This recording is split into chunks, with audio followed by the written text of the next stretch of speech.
Oh yes, this is my day 7 of my 30 days challenge. Meka 1 week na ako!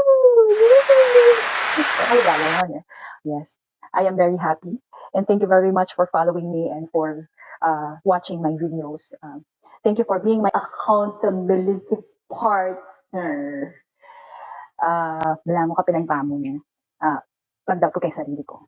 So, bala nung i-pursue kay pa ba niya. Pero, naka 7 days na ako. Naka 1 week na ako. Na malabong tuloy-tuloy ko na yun hanggang 30 days. Okay? So, our topic for today is about small wins really matter. So, do not underestimate your small steps, your small action towards your goal.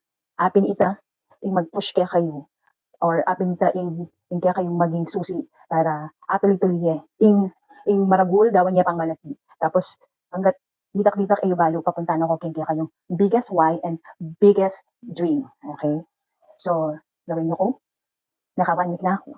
Abayan niyo ko then the rest of the 3 weeks. So, paki-comment nyo kung kayo na rin small wins yun. Na rin small wins. Dati, may balong ibuklat yung computer. Ngayon, makapamyalong na kaking computer. Dati, kimo kaking smartphone. Ngayon, pati nga po, mag-smartphone na ka. Okay? Dati, kay balo in graphic design keng Canva. Ngayon, balo ko niya. Okay? Those are small wins. Small action towards your goal.